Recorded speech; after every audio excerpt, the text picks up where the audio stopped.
Hello friends, welcome back to my channel. இன்றைக்கி நம்மளுடைய சேனலில் பிக் சைஸ் சிவலிங்கம் நான் ஒன்று ரெடி பண்ணியிருக்கேன்.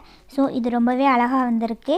இது எப்படி இருக்குது அப்படிங்கிறத கமெண்ட் பண்ணுங்கள். உங்களுக்கு பிடிச்சிருந்தா இந்த வீடியோவை லைக் பண்ணுங்கள். தொடர்ந்து நம்ம சேனலில் நீங்கள் ஒயர் ஒர்க்ஸ்லாம் பார்க்கணுன்னா சேனலை சப்ஸ்கிரைப் பண்ணிவிட்டு பக்கத்தில் உள்ள பெல் ஐக்கான் ஆளுங்கிற ஆப்ஷனை கிளிக் பண்ணி வச்சுட்டிங்கன்னா நான் போடுற ஒரு வீடியோவுக்கும் உங்களுக்கு நோட்டிஃபிகேஷன் வந்துடும்.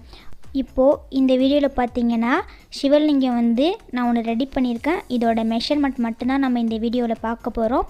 இதோட மேக்கிங் வீடியோ நான் ஸ்மால் சைஸில் நான் எப்படி போடுறது அப்படின்ட்டு 3 பார்ட்டாக சொல்லி தந்திருப்பேன். நீங்கள் பார்க்காதவங்க எண்டு கார்டில் கொடுக்குறேன், செக் பண்ணிக்கோங்க. இப்போ இதோட மெஷர்மெண்ட் மட்டும் எப்படி போடுறதுன்னு வீடியோக்குள்ளே போய் பார்த்துலாம்.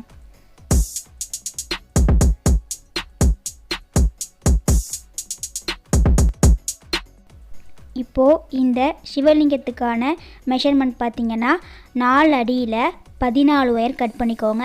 அதை எப்பொழுதும் போல் ஜாயின் பண்ணுவோம்ல கூடைக்கலாம், அதே போல் ஜாயின் பண்ணிக்கோங்க. ஜாயின் பண்ணிவிட்டு இந்த சைடில் 7 லைனும் ஆப்போசிட்டாக திருப்பி இந்த சைடில் 7 லைனும் நீங்கள் போட்டுருங்க எப்பொழுதும் போல். அதுக்கப்புறம் ஸ்டிப்பாக இருக்கணும்னா தென்னமரம் குச்சி சொருவிக்கலாம்.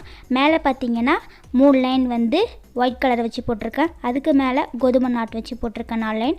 அதுக்கு மேலே 4 லைன் ஒயிட் கலர் ஒயரை வச்சு போட்டிருக்கேன். அதுக்கப்புறம் இந்த மேலே போடுறது பார்த்திங்கன்னா இந்த சைடில் போடுறது எல்லாமே நான் ஸ்மால் சைஸில் சொல்லி தந்திருப்பேன், பார்க்காதவங்க பாருங்கள். அதுக்கப்புறம் மேலே பார்த்தீங்கன்னா 2.5 அடியில் 10 ஒயர் கட் பண்ணி வச்சுக்கணும். அந்த 10 ஒயரையுமே நம்ம நெல்லிக்காய் முடிச்ச மாரி போட்டுக்கணும். அதுக்கப்புறம் கோதுமை நாட்டு மாரி போட்டு இதோட 9 லைன் போட்டு மேலாட்டி உள்ளே இன்சர்ட் பண்ணிடணும்.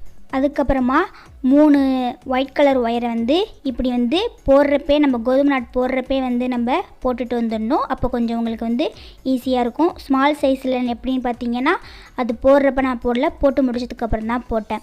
இது விபூதி மாரி இருக்கிறதுக்காக அந்த 3 இது வச்சுட்டு குங்குமம் மாரி இருக்கிறதுக்காக அந்த ரெட் கலர் நான் டெக்கரேட் பண்ணியிருக்கேன். ஸோ இது எப்படி வந்திருக்குங்கிறத கமெண்ட் பாக்ஸில் கமெண்ட் பண்ணுங்கள். இந்த வீடியோ உங்களுக்கு பிடிச்சிருந்துச்சுன்னா லைக் பண்ணுங்கள். தொடர்ந்து நம்ம சேனலில் நீங்கள் வீடியோஸ் பார்க்கணுன்னா சப்ஸ்கிரைப் பண்ணி பெல் ஐக்கானை கிளிக் பண்ணிக்கோங்க. தேங்க்ஸ் ஃபார் வாட்சிங்.